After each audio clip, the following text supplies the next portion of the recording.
Tânia Barbosa. Passo a palavra nesse exato momento ao representante dos bicicletários de Maceió, não sei se é assim que chama, da bicicletada, e nesse ato representando toda a sociedade civil, já que não tem como todos estarem presentes nesta mesa, e o Daniel trará também, por isso que eu não tratei, não falei, embora a comissão tenha, porque o Daniel trará uma grande contribuição para os maceioenses. Então, nesse momento, com a palavra, com um tempo de 20 minutos, Daniel Moura. Bom dia a todos.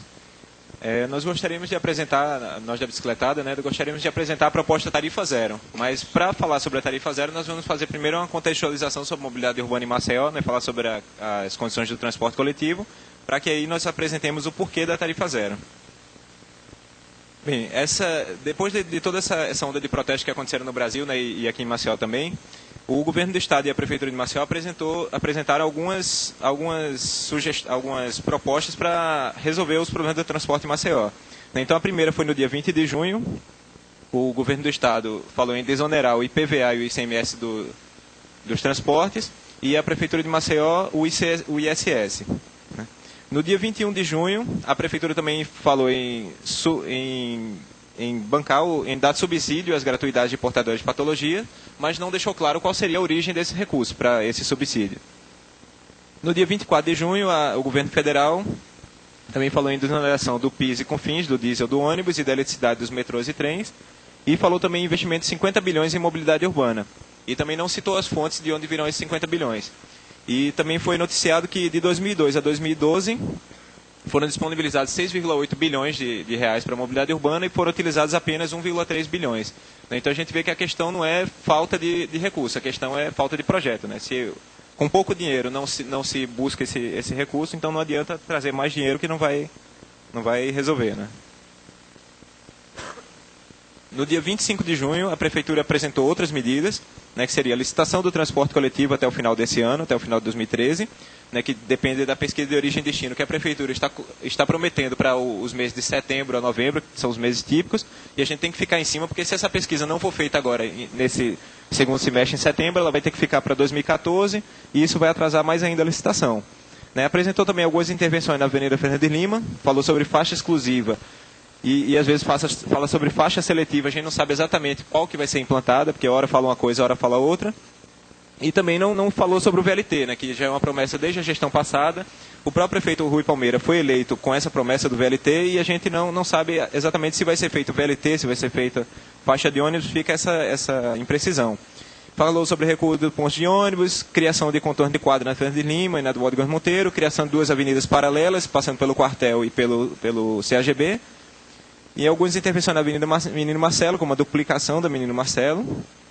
O combate ao transporte clandestino, que nós sempre questionamos esse combate ao transporte clandestino, não que nós sejamos a favor do transporte clandestino. O que nós queremos dizer é que o transporte clandestino ele não é a causa do problema do transporte coletivo, ele é a consequência.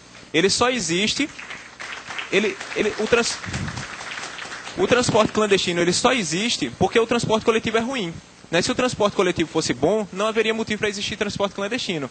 Porque se vai combater o transporte clandestino, deveria então combater também o uso da bicicleta. Porque o uso da bicicleta, ele acontece, na sua maioria, a pessoa vem do Brito-Bense para Ponta Verde de bicicleta, não é porque ela quer ser atleta, porque ela quer percorrer uma longa distância. Ela vem porque ela não tem condições de pagar a passagem, porque o ônibus demora mais do que se ele fosse de bicicleta.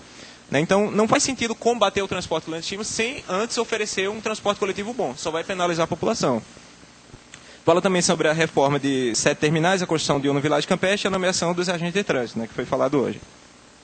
E aí o Ministério das Cidades, para aqueles 50 bilhões que eles oferecem, quais são as prioridades que eles colocam? O sistema de transporte coletivo, meios não motorizados, os pedestres e ciclistas, a integração entre as diversas modalidades de transporte e a difusão do conceito de acessibilidade universal. Então essas são as prioridades do Ministério das Cidades.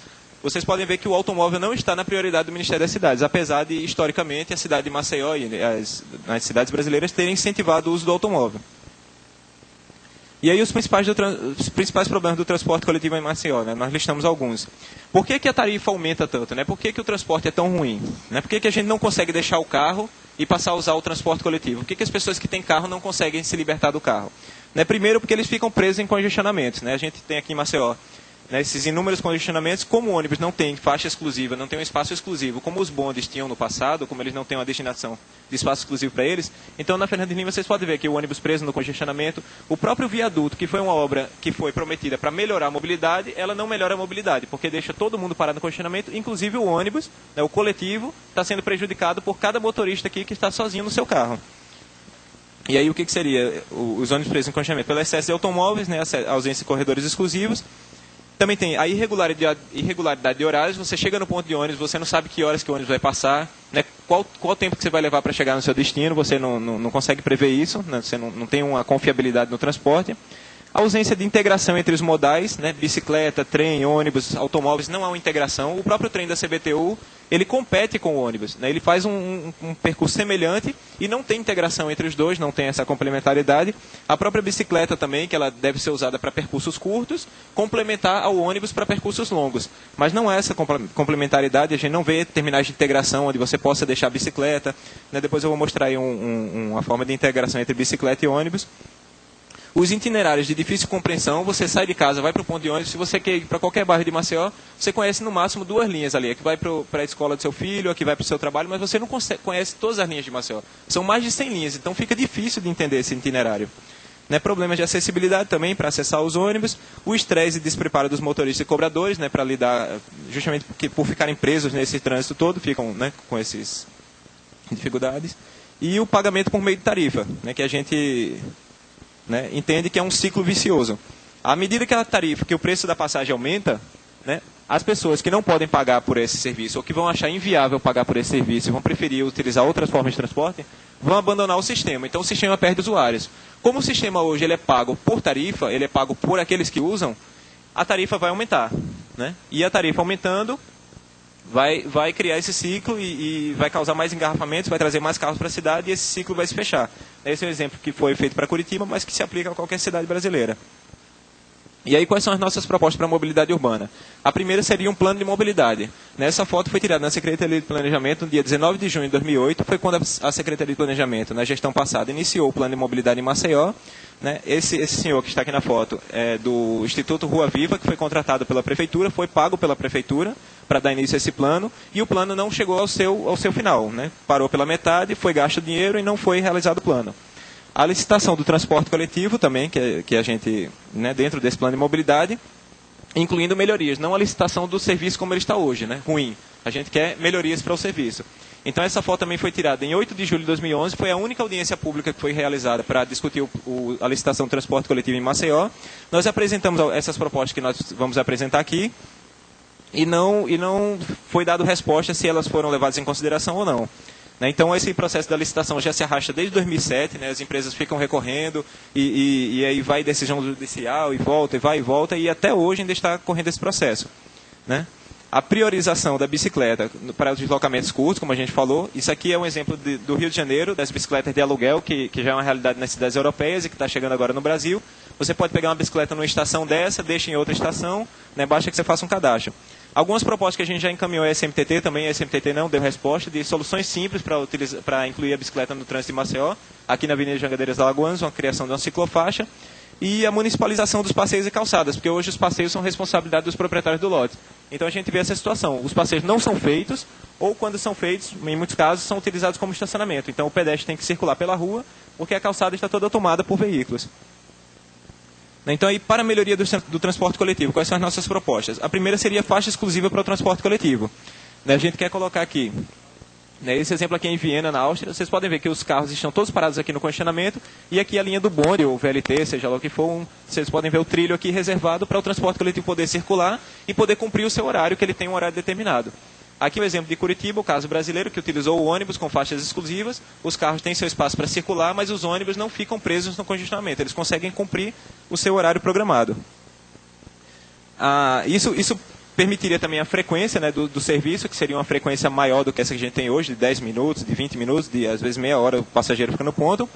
Né? Outra proposta seria o embarque no mesmo nível do transporte coletivo. Nos sistemas de metrô você consegue embarcar no mesmo nível do trem.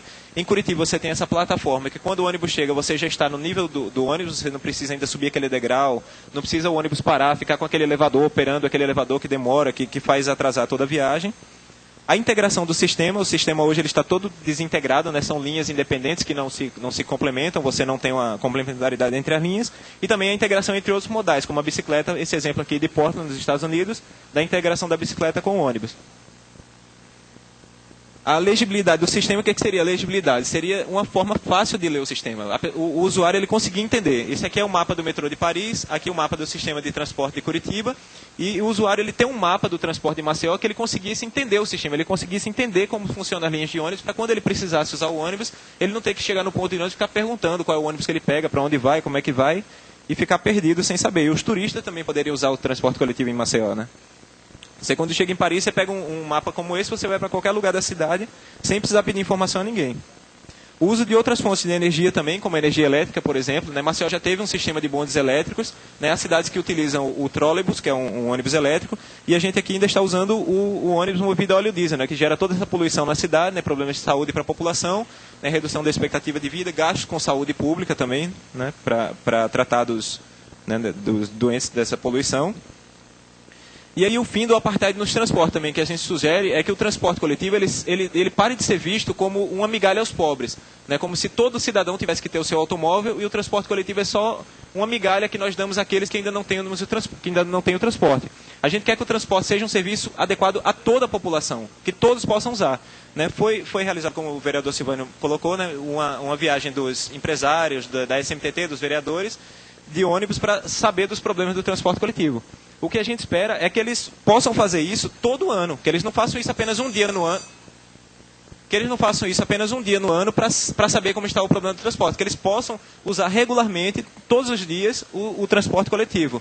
Né? Então aqui, essa foto aqui mostra o David Cameron, que é o primeiro-ministro da Grã-Bretanha, ele utilizando o transporte lá, o metrô de Londres, e vocês podem ver que nem cedeu lugar para ele, ninguém cedeu. Ele não chegou no metrô, não tinha mais lugar para sentar, foi aqui em pé lendo seu jornal, né, e realiza o seu transporte diariamente em transporte coletivo. Então é isso que a gente quer um transporte bom, que seja bom o suficiente para todos usarem, e não essa segregação social que existe na sociedade, onde quem tem condições de ter um carro, compra um carro, né? Quem tem condições de ter um carro, compra um carro, lota as ruas de automóveis e o transporte coletivo não consegue funcionar. E aí agora vou explicar a proposta Tarifa Zero. Né? A proposta Tarifa Zero ela acontece já em 56 cidades do mundo. Esse aqui é o Lúcio Gregório, propositor dessa Tarifa Zero. Ele foi secretário de Transporte de São Paulo durante a gestão da Luiza Erundina, entre 89 e 93, e em 1990 propuseram essa ideia da Tarifa Zero. O que é a Tarifa Zero? Né? Ele sugere que o transporte não seja pago através de tarifa, ele seja pago por toda a sociedade, né? Seja rateado por toda a sociedade, como acontece com qualquer serviço público. Então aqui alguns exemplos de algumas cidades do mundo que já utilizam a Tarifa Zero, né? Na Bélgica, na Espanha, nos Estados Unidos, na Estônia, no Brasil também, no interior de São Paulo. Né? Alguns exemplos de algumas cidades, depois eu posso passar essa apresentação para vocês mais detalhadamente, que eu estou preocupado com o tempo. Né? Então o que é? Isso aqui é a planilha da SMTT, que a Transpal repassa para a SMTT. Então aqui não sei se dá para ver, tem aqui escrito 17 milhões de reais. 17 milhões é o custo que a Transpal tem mensalmente para operar o seu sistema de transporte. Esse custo é rateado por 7,5 milhões de usuários, que são os usuários pagantes, né? Excluindo aí os estudantes, que pagam meia passagem, e os idosos, que não pagam passagem, né? As gratuidades. Então, dividindo esse valor, a gente tem essa tarifa de R$ 2,30 que a gente tem hoje. Né? Então, qual que é a proposta da Tarifa Zero? O que os empresários vieram propondo agora, né, que geraram todos esses protestos? Eles estão dizendo que a tarifa tem que aumentar para R$ 2,85, né, o que leva a entender que o custo aumentou de 17 para 21. Então, não interessa para a gente esse custo. Né? O custo dos empresários tem que ser pago. Eles estão oferecendo serviço, tem que ser pago pelo serviço. Como a coleta de lixo, por exemplo. A coleta de lixo é realizada na cidade e a gente paga por esse serviço. A questão é, quem deve pagar por esse serviço? Né? O transporte coletivo de Maceió, em 91, segundo a SMTT, segundo a Transpal, ele carregava 10 milhões de passageiros por mês. Isso correspondia a 26% da população. Hoje, ele transporta apenas 13%. Por quê? Porque a tarifa vai aumentando, as pessoas compram seu automóvel, sua motocicleta, sua bicicleta, vão abandonando o transporte, o serviço de transporte coletivo, e ele está caminhando para a falência, porque quando não tiver mais nenhum usuário, simplesmente o serviço vai deixar de operar. Né? Então, qual é a nossa proposta? Que o serviço, em vez de ele ser pago hoje, como ele é pago por 12,5% da população, ele seja pago por toda a população economicamente ativa de Maceió, que corresponde a 50%. E aí nós propomos também que ele inclua as empresas, né, Por exemplo, o Shopping Iguatemi, ele tem linhas de ônibus que vêm para o Shopping Iguatemi. E essas linhas de ônibus favorecem a quem? Ao shopping. Ele vai trazer clientes para o shopping center. Mas o shopping não participa desse custeio do transporte. Quem participa é o usuário. Né? Então, se só os usuários pagam pelo transporte, termina ficando caro. Se a gente incluísse aí a população economicamente ativa de Maceió, a tarifa que hoje é R$ 2,30, ela ficaria em 58 centavos. E aí o custo mensal de R$ 138 cairia para R$ 34. Mas a gente não sugere que esse valor seja dividido igualmente para toda a população. O que a gente sugere, né, é que ele entre no orçamento do município, mas que não seja no orçamento que a gente tem hoje. Né, que haja uma elevação das taxas, dos tributos. Né. Por exemplo, o prefeito desonerou o IPVA, o governador desonerou o IPVA das empresas de ônibus. Em vez de desonerar o IPVA das empresas de ônibus, seria mais interessante aumentar a oneração do IPVA dos automóveis, para que os usuários de automóveis pagassem pelo transporte coletivo. Né. Em vez de reduzir o ICMS do óleo diesel, que os ônibus utilizam, seria interessante aumentar o ICMS da gasolina que os automóveis usam para poder pagar o transporte coletivo. Né? Então agora eu vou passar a palavra para a Vanessa Vassalo, que ela vai falar um pouco da parte jurídica da tarifa zero. Né?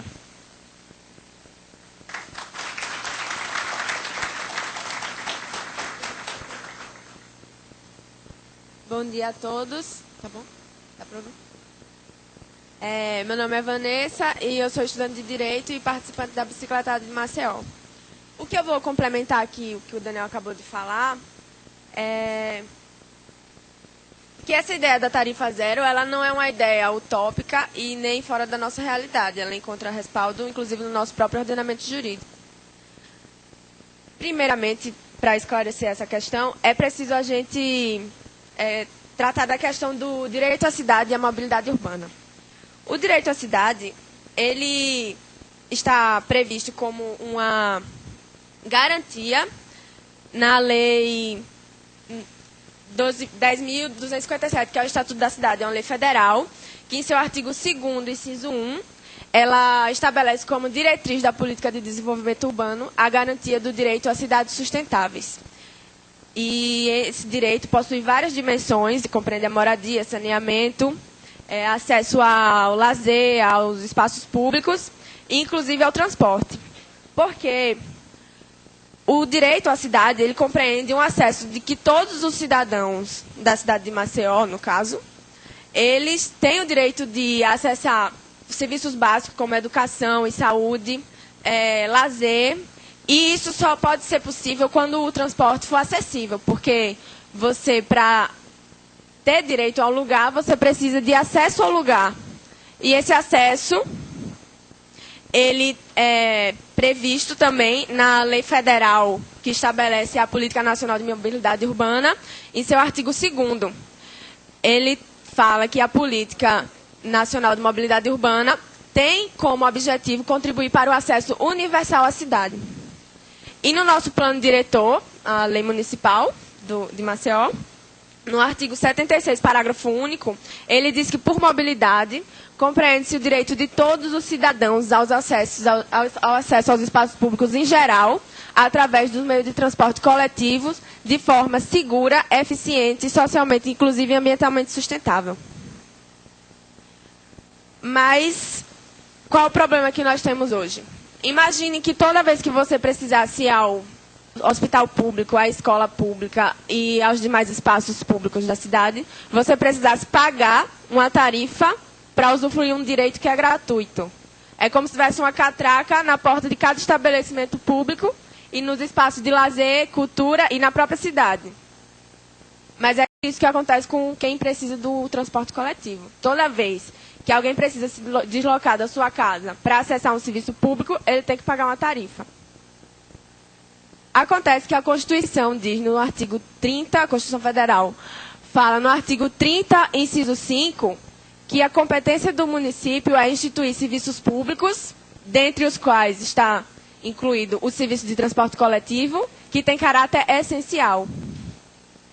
E na parte que trata do sistema tributário nacional, no artigo 145, inciso 2, ela diz que os municípios têm competência para instituir taxas em decorrência da prestação de serviços públicos, que, no caso, estaria inserido o serviço de transporte coletivo. Acontece que a tarifa não é tributo, ela é considerada preço público. E qual a diferença para a taxa? A taxa, como sendo um tributo, ela deve ser prevista em uma lei e está submetida a todos os princípios de direito tributário, inclusive a legalidade e anterioridade. E o que é que isso acarreta? Acarreta o maior controle do valor a ser pago pelo contribuinte, pelo poder público, e, consequentemente, a proteção do usuário, que seria o contribuinte.